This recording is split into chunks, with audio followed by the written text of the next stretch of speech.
This is the CHGO Cubs Podcast. My name is Corey. I am joined today by Kevin Wells, filling in for Brendan, and we are coming to you on Friday. It is October 11th.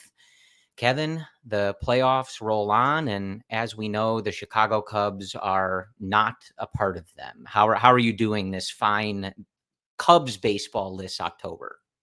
Well, I spent last night watching high school football on Marquee Sports Network. So rather be watching Cubs baseball and Cubs panelists talk about them in the postseason for sure. I mean, it sucks, man. I mean, it's been a couple of years now, and this was supposed to be the year. You know, everybody's talked about it at nauseum that this was a tough year for them. I mean, they had a chance to win a division that was there for the taking, and they let Milwaukee walk all over them and get kind of get embarrassed in the first round by the Mets, seem to be the team of destiny right now and are kind of rolling through these postseason. They're already in the National League Championship Series, so that'll be fun to see.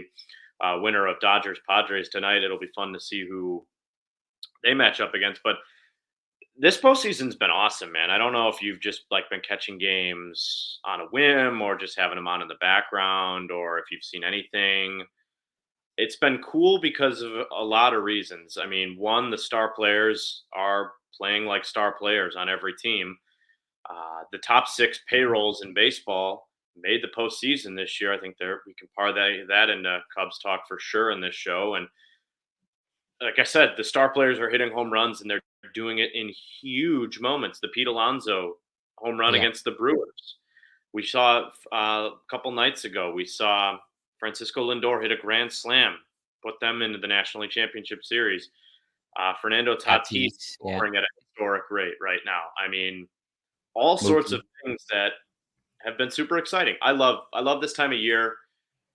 I love being able to watch baseball playoffs. I love being able to watch that and football at the same time. It's just a great sports month. So for that, I'm enjoying it. But yeah, I want the Cubs to be in it, and they should have been. It's it reminds me of, when they're at the hotel in the office and Michael says, "Oh, an inside joke. I'd love to be a part of some, one day."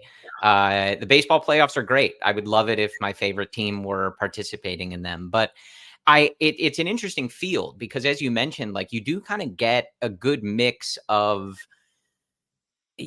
different differences in how franchises are run, but here they are still trying to compete for the playoffs. You have that AL Central group that ranges in payroll, but is largely made up of low payroll teams and extremely young kind of cores or, very savvy moves that have put them in that position.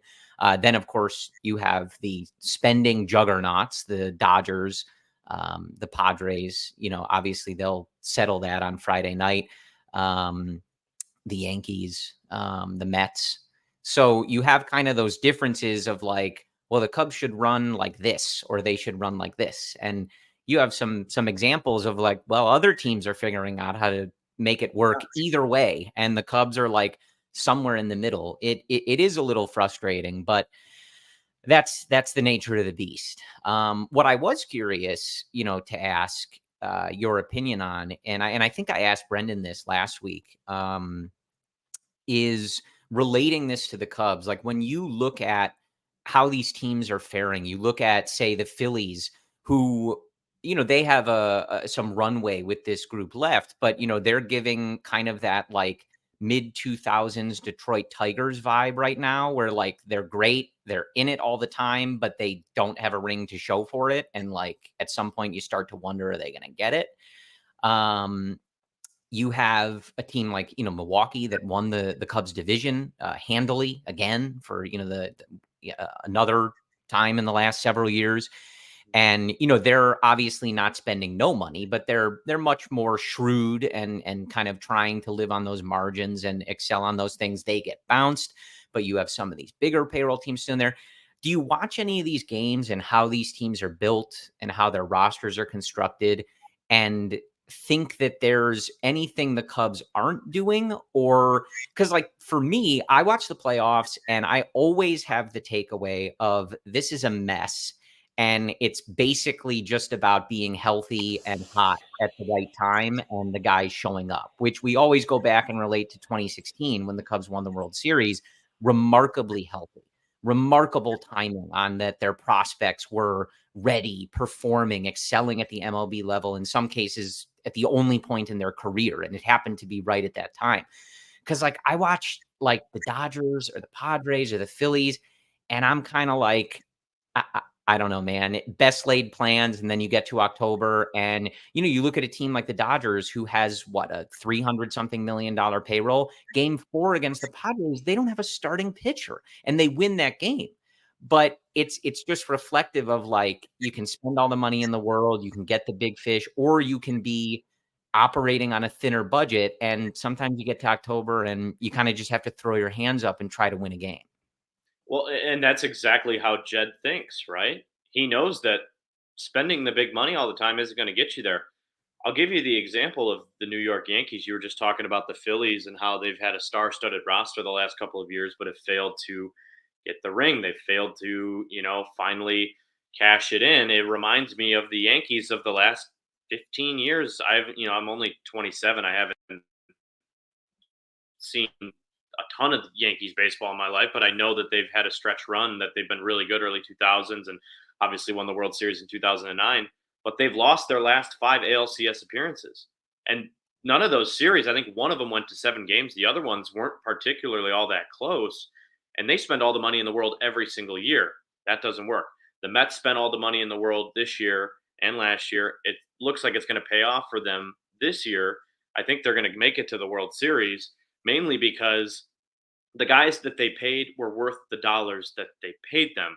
I think the Cubs are never, we know this. This is not new information. We know the Cubs are not going to ever spend like that with the current ownership group. They're not going to do it.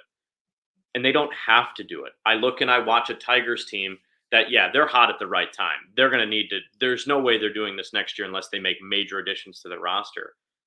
But the Cubs having a top 10 payroll this year wasn't enough. If you move that up just a little bit, top 5, top 6, the numbers show that you are likely to make the postseason. I don't want them to go out and pay, Aaron Judge, Juan Soto, and Giancarlo. I mean, I would. It'd be cool. Like, let's be honest. But like, they don't have to do that. And I think that they do have to pay somebody, though. They have done an awesome job of drafting and getting guys and moving guys, and they found ways to make it work, and they hired a manager who's really freaking smart, who's a lot like A.J. Hinch of the Tigers right now, who's pulling and moving guys around, changing lineups, working on the margins to win these games. Craig Counsell and A.J. Hinch are very much alike in that regard. And the Tigers don't have a star, and they're kind of making it through. They have Skubal right now, who's going to win the Cy Young, and he won the American League Triple Crown, so you can call him your star. But the Cubs, what I'm saying is they don't have to pay 3 superstar players. They need to pay 1 because they are good at finding those other players. They are good at finding guys like Seiya, Michael Busch, Ian Happ, guys who are going to be around for a while. So I look at these teams, and there's so many ways to win in baseball. It is a crapshoot in the playoffs. You have to be hot and healthy. You are 100% right on that. Another reason why I really enjoy Craig Counsell as our manager. He said that in his opening press conference. There's a lot of luck in our game. And it's true. I mean, you can spend all the money in the world and still get bounced, but you need to have the infrastructure of players. The Cubs do, but they need to go out and pay a guy like a Francisco Lindor, a guy like a Pete Alonso, a guy like a Juan Soto, who is going to show up and have your whole lineup fall into place in the biggest moments, because that's what happens when you have a guy like that. I think, it's one of those things. It sounds obvious to say, but it's that, because I think sometimes there's always that pushback, even when people are yelling about the Ricketts or how much they spend and stuff like that. There's a lot of people that would point out fairly, like, well, they do spend a lot of money. Like, they spend much more money than most teams in the league. This year, they were closer to like right on that, 3rd level mark of the league, but generally they're somewhere in the top 10. And, that's all to say that it's not just about spending money to spend money. It has to be on the right players, and it has to build a good roster. Just having a $400 million payroll in a vacuum doesn't win you anything. And I agree. But that being said, like, and I think this is the point you were getting at, like the last 2 years, the Cubs have had a, 220, 230 something $1 million payroll, et cetera, right around or right over that first tier of the luxury tax. And it hasn't been good enough to get them in. It's gotten them just slightly on the outer edge. And so that's where the people are going to say, like, it's not just about spending to spend, but the group you have is good. It's better than average. It's better than 500. It's a solid group, but it's not proving to be good enough. And you have to get to the playoffs. That's the interesting thing. Like, to me, it's very tough to build a team to succeed in October because there's just so many factors that play into that. Like, and I know we jokingly always bring up the 2016 Cubs because they won the World Series, but they're also a really good case study in how to build a team that at the beginning of the year is set up to win the division. You feel 100% this team is winning the division, as they did poll to poll. They're the best team in the league, all gas, no breaks the entire season. But what they did at the deadline was identify, okay, this team is great. We're in first place by 16 games, but we are not going to win anything if we don't have somebody at the back end of that bullpen. And they went out and they addressed that. And so it's a fluid thing. And so I think the key, though, is, as Jed and Craig Counsell talked about in their pressers and their interviews and all that other stuff, you have to bridge the gap between you and Milwaukee, between you and, this year it was the Mets and the Braves. Like, you're not there. You're not a game off of those teams. You're several games off of those teams, and you have to bridge that gap. And that's going to involve spending money. And as you said, I think bringing in that star power. And as for whether that translates in October, that's kind of a different thing. And even you look at, we'll see who ends up in the World Series this year. It has the potential to be two massive payroll, massive star teams. If it was like the Yankees and the Dodgers, the Yankees and the Padres, it also has the potential to be, at least one of those teams is going to come out of the National League. But you have the potential for a team that nobody was expecting to be in the World Series if it's one of those teams out of the AL Central. Then you compare it to last year, you had kind of both examples. You had the Texas Rangers, who paid a ton of money to several guys to pay off one championship. They didn't make the playoffs this year. Like, a lot of guys were hurt. It doesn't always work, year after year. Then you contrast that with the Diamondbacks, who are kind of that, like, en vogue, like, well, just be good enough to sneak in and you might go to the World Series and win a pennant kind of team. So there's always different examples. I think, like, as we, get towards our first ad break here in a couple minutes, like, I think my takeaway is exactly that. Like, the focus needs to be on building the team that gets to the playoffs. It's almost impossible to build a team that you are sure is going to succeed in October. Those factors play out through the season, and a lot of them are out of your control. You can do your best to try and, like, mitigate that stuff. But it's very tough to guarantee that October success. And, you're bringing up stars too, like Aaron Judge, though, not performing. So it's one of those things where, like, you can go get those stars and say, hey, these guys have to carry us. Like, that's what it's got to be. The last postseason, maybe last two postseasons, Mookie wasn't showing up for LA. Now He's got a couple homers in this NLCS. He had one taken away. He almost had 3 homers. And, like, that's what the Dodgers need. That's what carried them all year. And the point I was making there is, like, if he doesn't show up, you kind of have to, like, throw your hands up and go, okay. I mean, like, we tried, and then our guy who had a 950 OPS over 162 games just didn't hit. What are we going to do? I think there's 2 obvious case studies that do work, and you brought up the Rangers and a couple of other teams, and I really do want to touch on that team in particular, and I want to touch on a team that that I really have enjoyed watching in the National League over the last couple of years. That has been a perennial playoff team. But first, I got to tell you guys about PrizePicks. It's one of my favorite apps to use. Daily fantasy football, daily fantasy baseball, daily fantasy sports. You can use it in any state. You can use it in Wisconsin, where it's not illegal, or it is illegal to use certain other apps there. PrizePicks is the best place to get real money sports action. 10 million members, billions of dollars in awarded winnings. PrizePicks has made daily fantasy sports accessible to all people, like I just said. More or less, you can pick on 2 players for a shot to win up 100 times to run up your cash. Run your game up all season long on PrizePicks.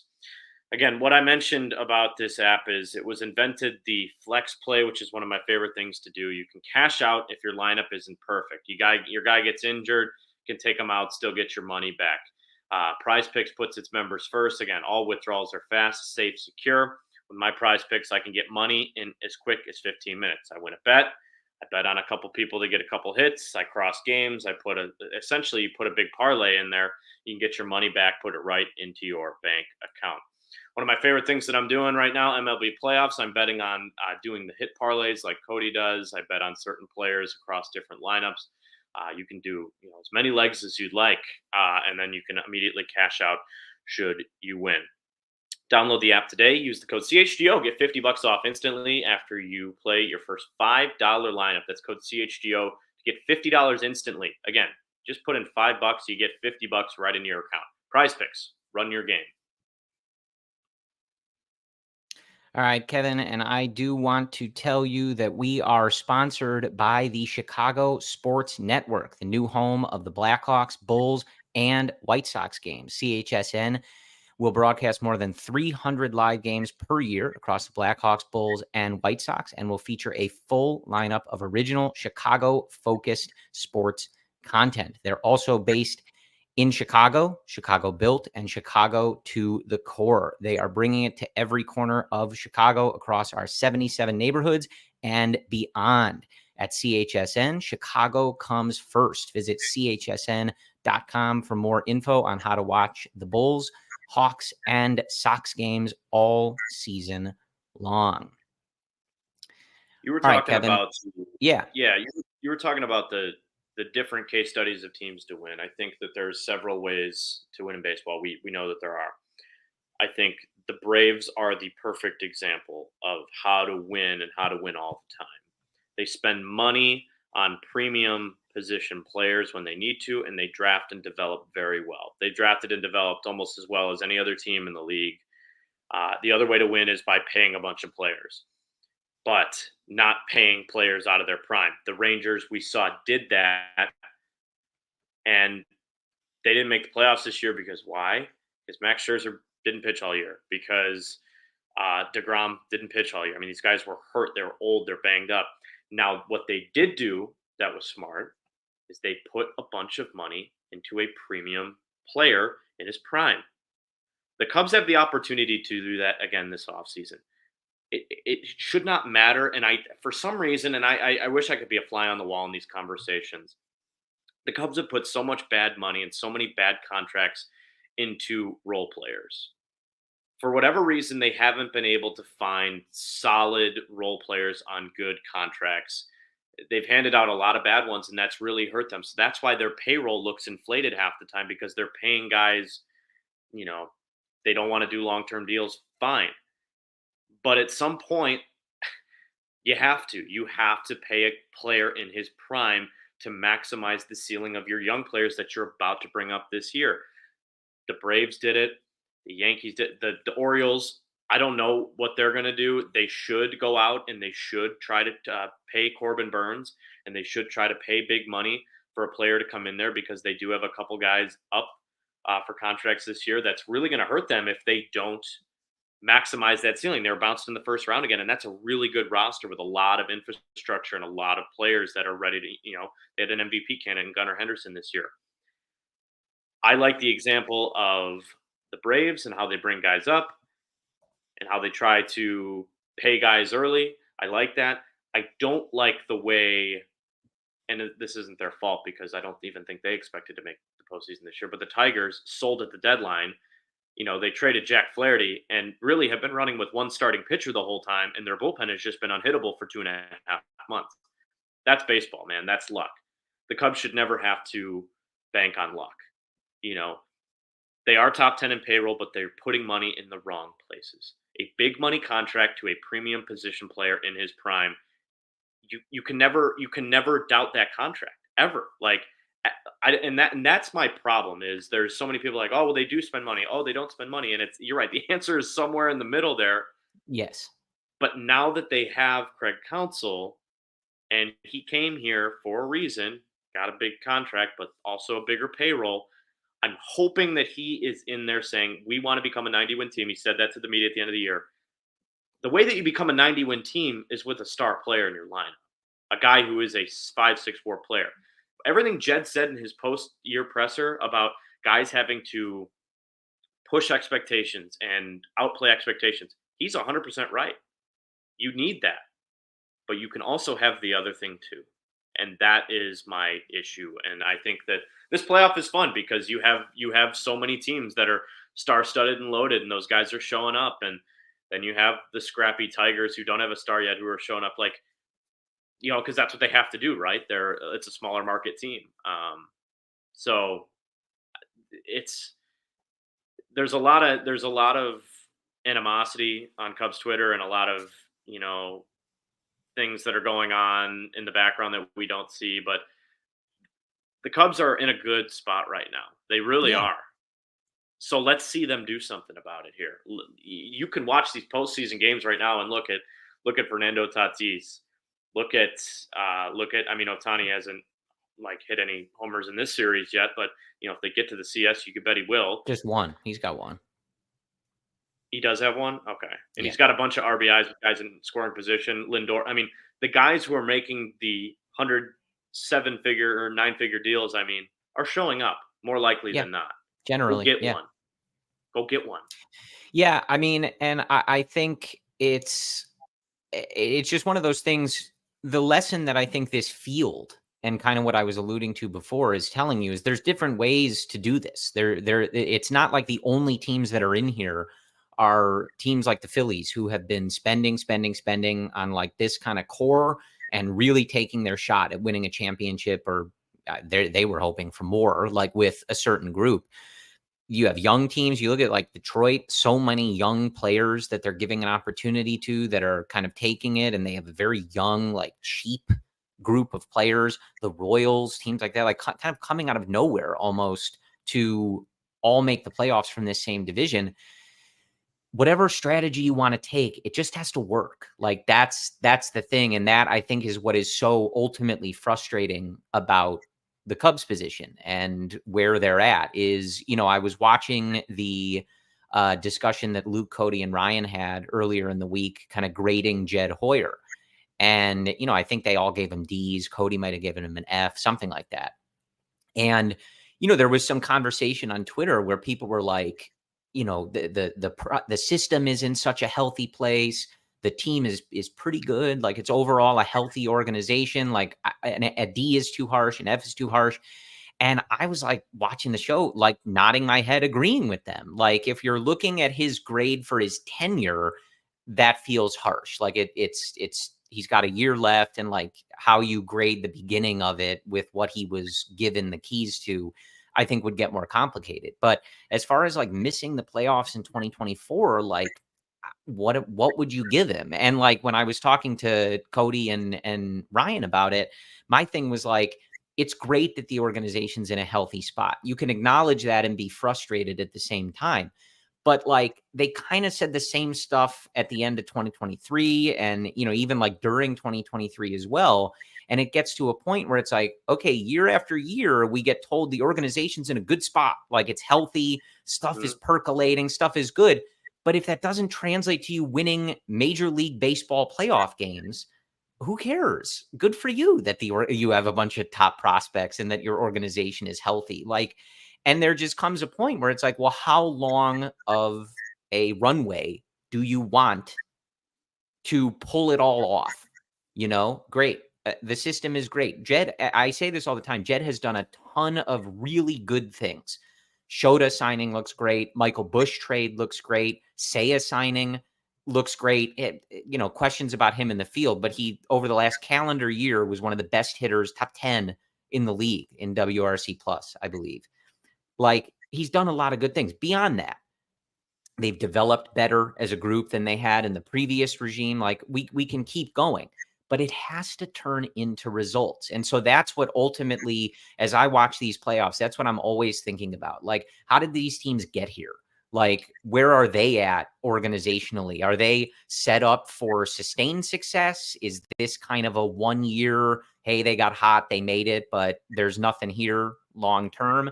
I find it fascinating because, as you said, it's all somewhere in the middle and there's not a uniquely right answer.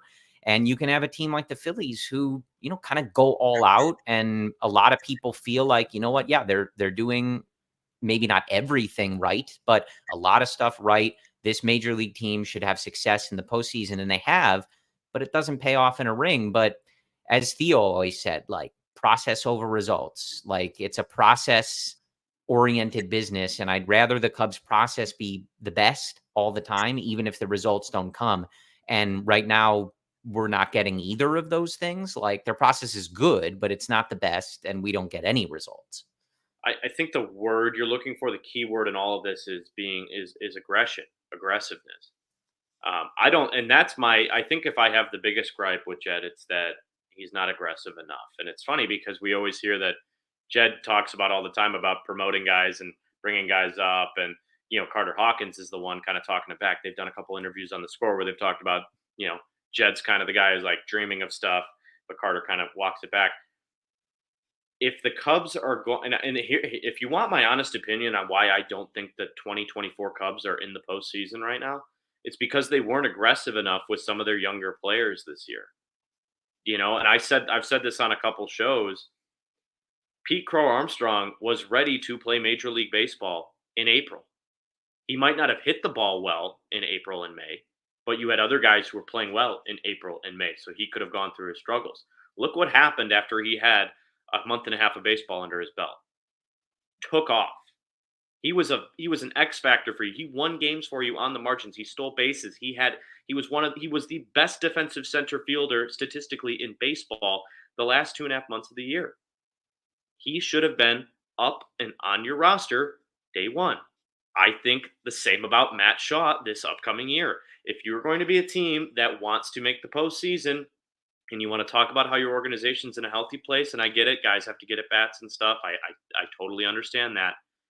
You find ways to get guys like Pete Crow-Armstrong into your lineup.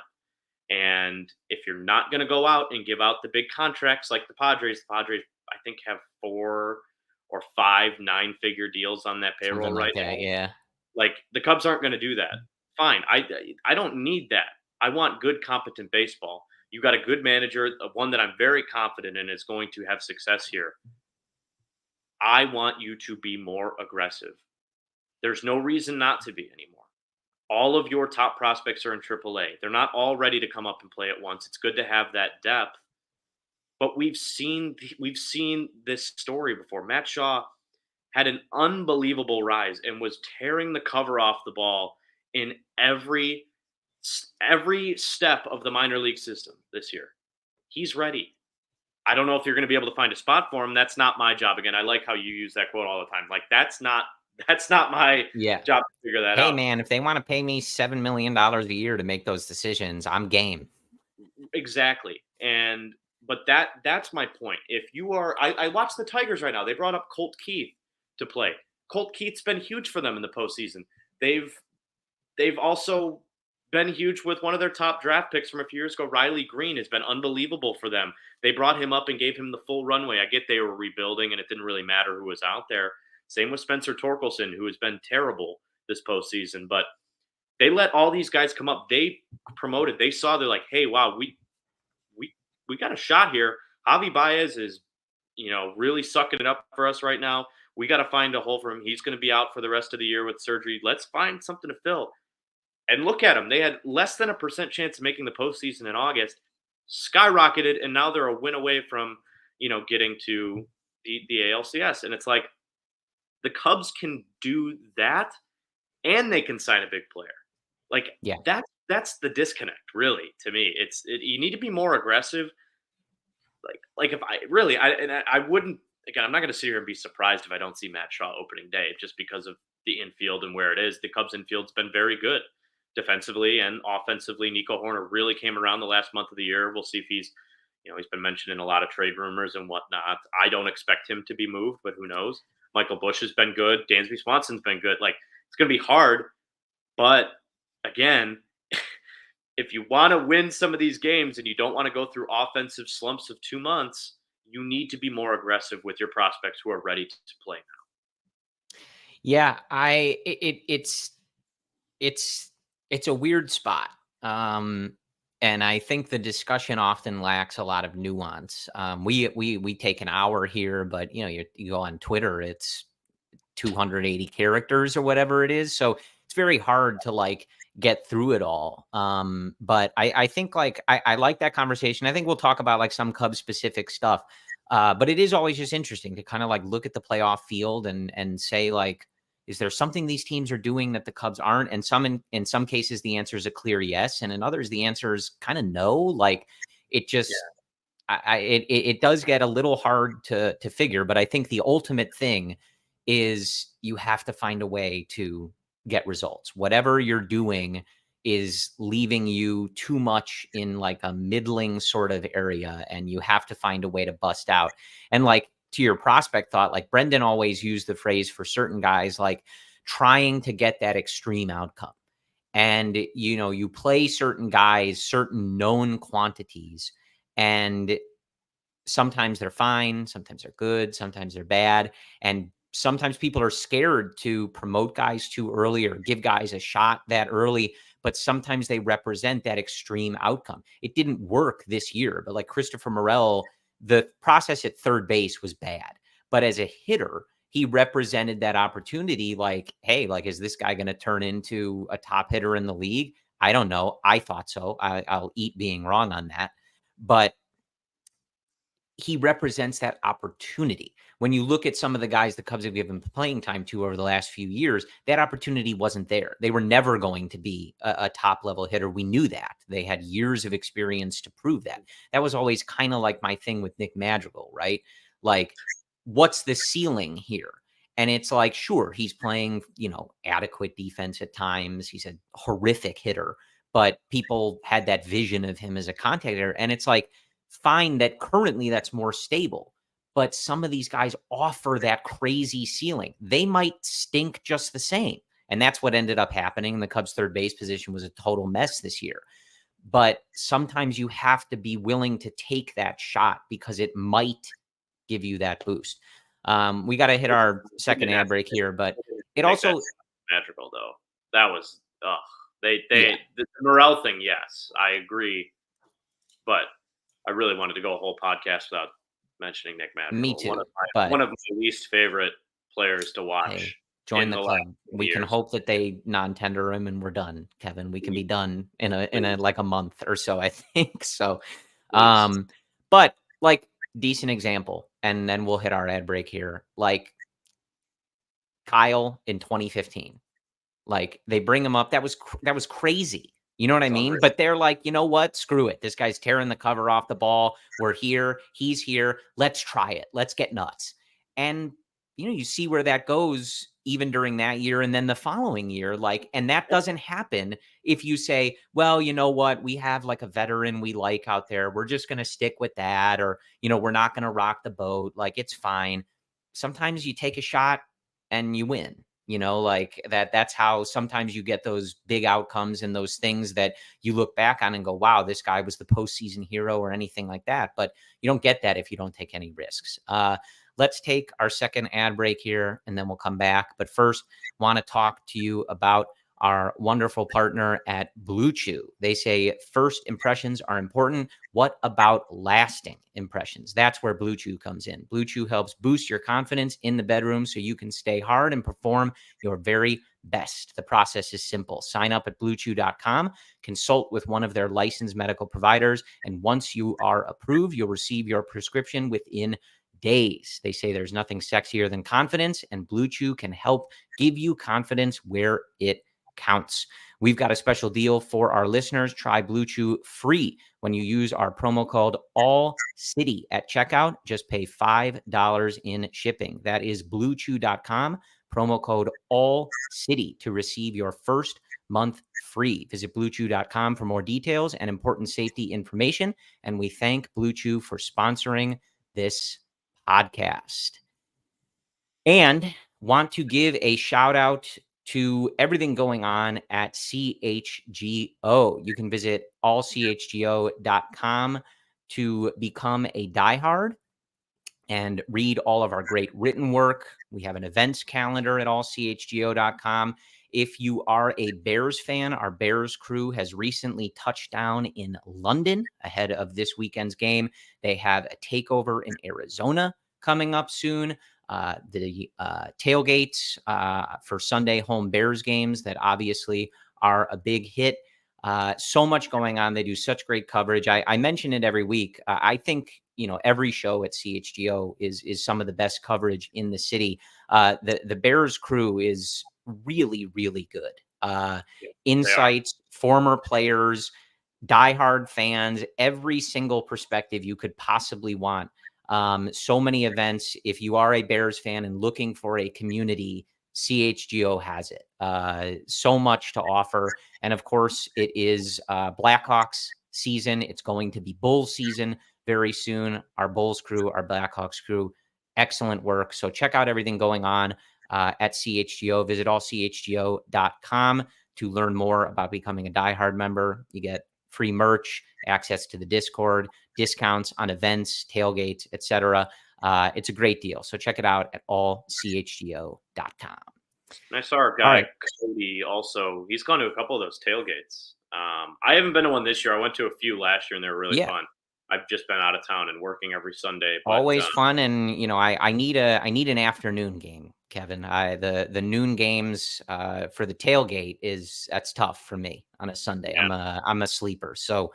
But I'll get there. They are a great time, and as I said before, you can chase the white whale of being able to share a drink or do a shot, or at least have him standing nearby when you drink or do a shot with Luke Stuckmeyer. So sometimes he's there, sometimes he's not. Maybe he cracks a beer. I don't know, but that's a white whale experience for sure.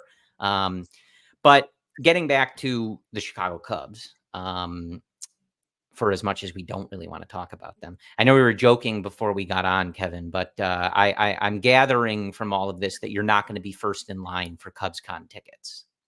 No, and it's not because I'm against people who go to conventions. I'm not. I think, if you like to go to conventions and you like your Chicago Cubs and you want to meet those guys, like that's great. Like, go for it. Go have a good time. For me, I think the convention is a cool thing, but there's a couple reasons why I don't go. One, I'm technically a member of the media. Like, I get to have interactions with these guys. I don't, that it's my job to talk to them, talk about them, and that kind of thing. So the other reason I don't like to really go is because I can just watch it all on Marquee now. The panels that I want to watch, Marquee is actually, the app is phenomenal. I can just, if I want to watch the Dansby Swanson thing, I remember last year when Bellinger still wasn't on the team yet, they were having that panel up on stage, and he goes, "Nothing matters until we go re-sign Belly." Like, I was watching him do that live. Like, cool. I didn't have to be in a sea of people. I don't like being in a big crowd. I can, I'm not going to go to Cubs convention, but I know a lot of people that love it, and I know a lot of people that love this team, and they share the same passion for this team that everybody here at the CHGO Cubs crew does. So, if you go have fun. And I support the team in other ways. Wrigley Field is a safe haven for me. I love going to games. I go to games by myself. That's the way I support the team. It's like therapy for me. Walking to the ballpark, I don't live too far from it. That's the way I go about my Cubs fandom. Yeah, I'm not a convention guy either, but as Luke always says, Cub how you want a Cub. It's just one of those things that a lot of people sort of roll their eyes at, as they wait for the team to actually make the playoffs. Endless ways to give them your money, but not for playoff tickets just yet. So, I won't be in attendance either. You'll be right on those playoff tickets, though. When that day comes again, I know, and you've talked about it, right? I know you'll be right on it. Listen, I wish. I mean, we have the season ticket holder. You got to make a decision on that, and I am on record many times as saying, like, I understand the nuance of it. I understand why people think I'm insane. But like you, dude, like it's my favorite thing in the world to do. I love having those seats. I know it's not a good value proposition. I don't need to be educated on like, all of that, and people get tickets cheaper. Like, yeah, all right. I mean, my family's had them for over a decade and I like having them. So it's my money to And piss with away if people. But I'm curious, the Cubs can't make any moves. So at this point, we're kind of spinning our wheels on what potentially they may do and who may be available, stuff like that. I'm curious your opinion on a couple things that people have been talking about a lot. You mentioned it, and I know that Luke Cody and Ryan had a discussion the other day about Nico Hoerner and grading him, and that led to discussions of the trade. Like, I don't want to have their same conversation. We don't need to talk about it for that long, but I am curious your feeling on that discussion of, because like reading the YouTube chat, I was actually producing that episode of the show. Like reading the YouTube chat, like you'd think Nico was the worst player in the league. I mean, people want him in the YouTube chat, at least wanted him gone. He doesn't slug enough. It's this, it's that. And to me, listen, at this point, I am heavily indoctrinated into the thinking of Dr. Brendan Miller. It would be hard not to be. He would say much nicer things, I'm sure, about John Lester than if he had never met me, so it goes both ways. But I'm listening to the conversation and my feeling is I agree with him. Like, you have a 4-win player in the hand. It is really difficult to give that up and just replace it.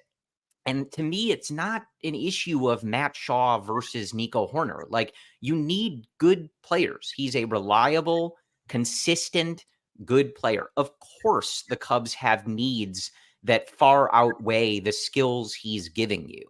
But that's, as Luke was saying on that episode, that's not Nico's fault. That's a roster building fault. And like, some people are like, well, given the contract and the position, that's the place to upgrade. But I tend to agree with Brendan, man. Like, I'm like, he's a 4-win player who's an elite defender, good base runner, like league average to slightly above league average hitter. Like, that's tough to replicate, and it can always get worse. And then you lose some of those intangible skills. Maybe you get more offense, but you get less defense. You get worse base running. I don't know, man. I'm not like thrilled by the idea. I'm not going to lie to you. This is a great conversation to have, and it's going to lead me right into the take that I kind of wanted to leave you with about positioning with Michael Busch next year. But talking about Nico Hoerner specifically, Nico Hoerner is a very good baseball player. Now, let's talk about one side of the ball here where the Cubs could entertain a trade. Nico Hoerner, remember, I mean, it seems like a long time ago because Dansby Swanson's been an unbelievable shortstop, but for that year that Nico was the Cubs shortstop, he was damn good. I think that there are smart organizations out there that will look at Nico Hoerner and say, guy can still play shortstop, guy can still play a premium position. Maybe you can still get premium assets for a guy who can play shortstop, because second base isn't a premium position in baseball. It's not.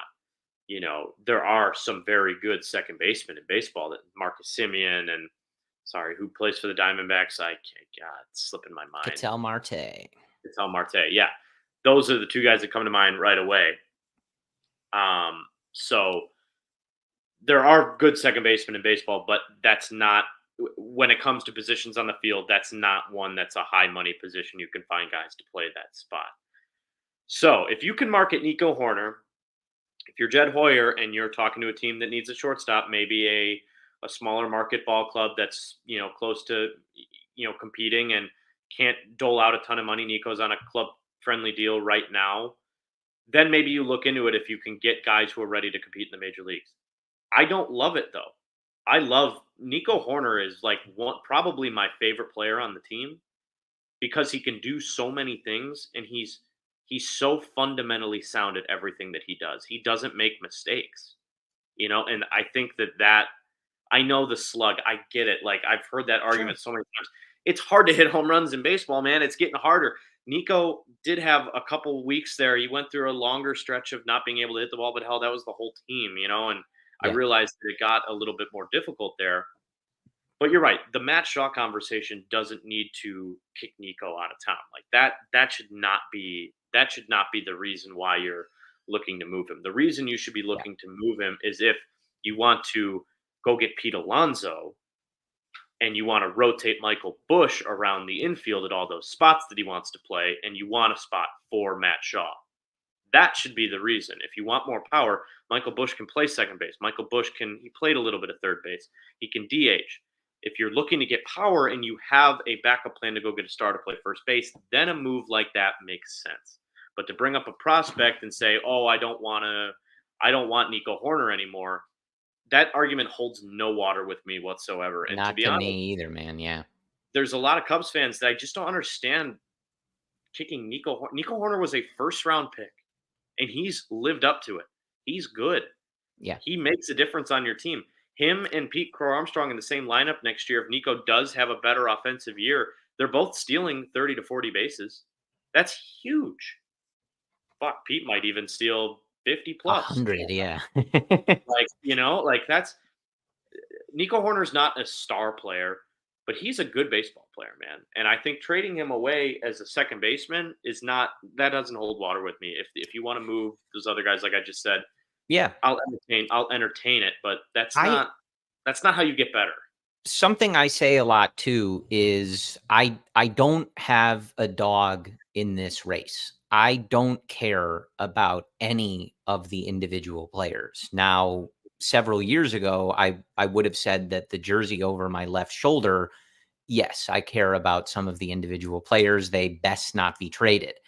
But at this point, when you're missing out on the playoffs 2 years in a row, and we're having these same discussions each offseason, yada yada, like everything should be on the table. I think everything. Like certainly there's guys that you'd have to offer the moon for me to even entertain it. Like I have no interest in anything reasonable that any team is going to offer for like PCA, for example. Like, no, he's ours. He's going to be our star. Let him, right? But look, like never say never. Like there's an offer that I might entertain, but it's not realistic. So anything is on the table for me. I'm not going to sit here and say like, no, I love Nico Hoerner. They can't possibly do that. It's like an opportunity cost thing for me. Like I love the idea of, as we talked about earlier, being aggressive. And I know that like when we said that, some people are going to say, well, there's only so many spots. Like I know, but to me, like I might be looking to trade Paredes. I might be looking to trade Michael Bush even before I'm looking at Nico, just because the track record is there. The track record is there, and 4-win players don't grow on trees. And like, I like Michael Bush a lot, but Brendan's brought up a ton, like how some of his swing profile, his contact profile, not like the safest bet. And Correct. Nico's a safe bet to do the same thing every year. Is it star level? No, it's not going to be, but it's really valuable to a baseball player. And I want to make sure I give credit to this because I know he replied to my mentions, but good Cubs Twitter follow, Full Count Tommy on Twitter, replied when we were talking about Nico one time, and he mentioned like that his, and I don't know if he's serious or what, but his idea might be 2016 Javi Baez, 2025 Nico Hoerner. Like Nico Hoerner is the guy who plays third base some days, depending on who's pitching. He fills in at short, like you mentioned, if Dansby needs a day off, which he refuses to take. He plays second base regularly, but he's there to move around. Like at one point, he was taking balls in center field, wasn't he? At some point in spring training in his career, they did that with like 1,000 guys. I'm pretty sure I'm not making that up, but like he's a great athlete. He's a great fielder. Like move him around. If you're so intent that second base is the only place you can improve an offense, I don't think that has to coincide with getting rid of a really good and consistent player. Now, as you said, though, if the value for him is there, sure. Like, I'm not going to sit here and cry and bemoan that they got rid of Nico Hoerner. If they get a good return that makes them better, excellent. Like, I'm here for it. I'd be here for that with any player on the roster. But I don't know, man. I just think that that's tough to replicate. And like and he was part of it too. He's not immune to this, but like when you think back to like the 2018 Cubs that went through that period where they were scoring 0 or 1 run in every game and they were striking out 13 times a game, et cetera, like Nico's one of those guys who like you rely upon to be more consistent. He had periods this year where that wasn't there. I understand that. But when we look at some of these guys, Hap, like every year is like so up and down. He has such periods of, peaks and valleys. Like some of these other guys are so like that. Like, why not leave the consistent producer alone? Like if the value's there, sure. But like, it's not jumping out to me as something where it's like, oh yeah, they're going to get a haul for Nico Hoerner. Like sure thing. Like, I don't know. I'm like, it feels like the type of thing they would do. And we'd like definitely be underwhelmed by what had happened. And then in that scenario, you're putting, depending on who's coming back in that trade, like you're putting a lot of eggs in the Matt Shaw basket. You're putting a lot of eggs in the Michael Busch being able to repeat this at that level basket. And if you want to take those chances, sure. But as we've seen in other years, sometimes like you want to have that like soft landing spot for someone like Matt Shaw. He's in a perfect position. If you build a good team, the Cubs are perfectly positioned for guys like Matt Shaw or Owen Casey or even Kevin Alcantara, who we saw at the end of 2024, to come up and be those guys that just help push you over the edge. You're not leaning on them. You're not giving them this burden that they have to perform at their first point in the major leagues. All they're being asked to do, hey, go supplement an already good team. So that if we put you in the 7 spot or 8 spot in the lineup to start your career, there's no pressure on you. If Matt Shaw comes up and he kills it and he's playing every day, wonderful. Like that's the plan, But I feel like a lot of people are ready to commit to it and sink or swim, like hinge a good portion of the offense on whether he's ready to do this at the major league level. And my position is that there's just a lot of risk in that. And it's not as much of a slam dunk as I think some folks are acting like. And like I said in the chat the other day, like they're packing Nico's bags for him on this YouTube chat. So I don't know, man. Which is ridiculous, in my opinion. I want to give you an example of the San Diego Padres, who are currently, again, they play tonight against the Dodgers. They are 1 game away from getting to the NLCS. They have Fernando Tatis Jr., infielder prospect, now plays right field, and he's damn good at it. Jackson Merrill was drafted as a shortstop. They moved him to center field. He's been great there this year. Jurickson Profar, shortstop. Yep. Xander Bogaerts, shortstop. They found positions for these players. Profar's making diving catches in left field. He's stealing home runs in left field. They found positions for these guys. I get for good players. Yeah. Right. Because that's what good organizations do. And I think the Cubs are a good organization. I don't think they're going to trade Nico Hoerner. I think they realize his value. And I do think a lot of this is, it's the offseason. It's worth having the conversation. And I understand and respect people's points. But Nico Hoerner does not many bad things. You're not just going to get rid of him for moving a prospect in there for your reason. Now I said at the beginning of this podcast, and I don't want to come off hypocritically here, I do think Matt Shaw is ready to be a big league ball player. But I totally agree with you in the terms of don't expect him to come up, be your 4-hitter, and hit 30 bombs, steal 30 bags next year. Yeah. That's not going to happen either. But it's okay if he's up and on the team and playing in other spots and you find ways to rotate your lineup. I'm watching the Tigers move this Matt Vierling around. He's played in this series against the Guardians. He's played first base. He's played third base. He's played DH. I think they even put him in right field. That's what you do when you have a manager like AJ Hinch, when you have a manager like Craig Counsell. They find ways to or Joe Madden. He'll put a catcher out there. Right, though. But it worked. Yeah, look, listen, it worked. I like Craig Counsell so much is because he's going to find ways to do that this year. Yeah. And the one thing we didn't mention too, and it's my bad for not bringing it up earlier because it's imperative to this conversation. It's the contract, Kevin. You're getting all of this from Nico Hoerner for nothing relative to what guys, post ARB and like that are on 35 extensions. million total, right? It's nothing. extension.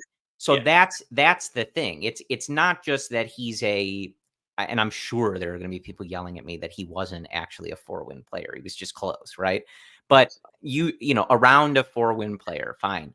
Like, but for that cheap, that's the real key. And again, I apologize for not mentioning that earlier because it's like key to the conversation. But like, it's tough to replicate that value. You can get more slug, you can get more power, you can get more anything, but you might have to pay a premium for it. And the level of contribution that Nico gives you for that price, I'm just not eager to be doing that. I think that there's a way to even, like I said, to kind of full count Tommy's idea. Like if he's a super utility guy, but he's still playing 140, 150 games a year, like that's fine. Like that still works.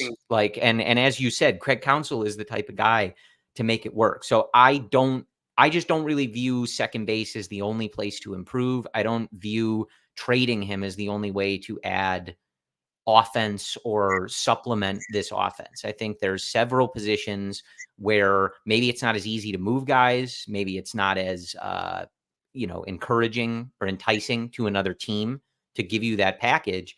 But I always think of it this way, Kevin, like the team keeps missing the playoffs. They keep finishing like slightly above 500, whatever.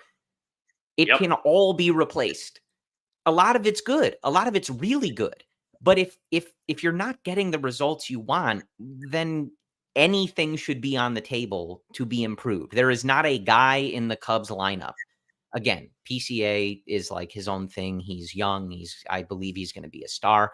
But like there was nobody in that lineup last year that like absolutely they can't rest for a day so somebody else can play a different position or DH that day or anything. They weren't that good. Like Juan Soto's not in this lineup. Like you don't need to have this rigid idea. Well, some guys have no trade clauses, but like we can't possibly move this guy or we can't possibly sit this guy for 10 extra games a year so that we can be more flexible. Yes, you can. The team didn't succeed enough to that level. You can change just about anything about it. And I think that's what was so encouraging about the Christopher Morel trade too. It's like wasn't working. We found a guy. It might work. But here, I love the point that you made about, moving guys around and finding value and finding, being super utility. I like all of that for the reason of Nico Hoerner is making $11.5 million next year. He's making $12 million a year after. So you have 2 more years of club control on Nico for, again, a very club friendly deal. Isaac Paredes is the same way. Arbitration eligible, club control for several more years. He doesn't have to play every day at third base if he's bad. Right. Like you can find, if you're going to put and I almost agree with it. You kind of opened my eyes to this. If Nick Madrigal can play third base, why can't you let Nico Hoerner try to play? He's got a way stronger arm. He's way better with the glove. And he actually provides you offensive value. I don't know if they're going to do that. I mean, I think they love Nico at second base for good reason. He's Gold Glover. He might win his second Gold Glove this year. We'll see in a couple weeks, but you're right. I don't know the philosophy that they're going to take. If they want to add power, I think it does make a lot of sense to go, and you don't want to pay top dollar Juan Soto. I think it does make a lot of sense to go and sign Pete Alonso and have, we've heard Counsell talk so much about having the platoon advantage at first base. It's a huge thing. He did it in Milwaukee for years. Yeah. So I think that makes a lot of sense because you can move Michael Busch around. Michael Busch can DH. I know he was really, really good defensively this year. But again, you didn't make the playoffs. Like you said, anything can be replaced. If you want double the power, if you want Busch's, home run ability and walk ability and taking, working counts and things like that, then have him in the lineup in a different capacity. He doesn't have to play first base every day. Yeah. You can replace the platoon Patrick Wisdom there with Pete Alonso. Yeah. Like that to me makes a lot of sense. There's a lot of ways to make this work, or at least improve, I think. And they're going to have to get creative to do it. Like they had an expensive team. got money coming off the books, but like it's not an easy solve. It's I think, look, like signing Juan Soto and just inserting him into the lineup would certainly cure a lot of what ails them in one fell swoop, but they're not going to do that. So we got to wrap up here, but plenty more offseason to go, and we'll get into all of it. You can be sure of that. So enjoy watching the playoffs. Kevin, want to thank you for hopping in for Dr. Brendan here. And as always, throughout the week, Luke, Cody, Ryan will be with you for the daily shows at 11:30 Central Time. Brendan and I will talk to you again next Friday, and soon enough, we will have actual Cubs transactions and moves and rumors, at least, to be digging and sinking our teeth into. But for now, root against your enemies in the playoffs, enjoy the playoffs, or don't watch baseball at all if it makes you sad that the Cubs aren't there. So thank you guys for joining us. We will talk to you again soon. And as always, go Cubs.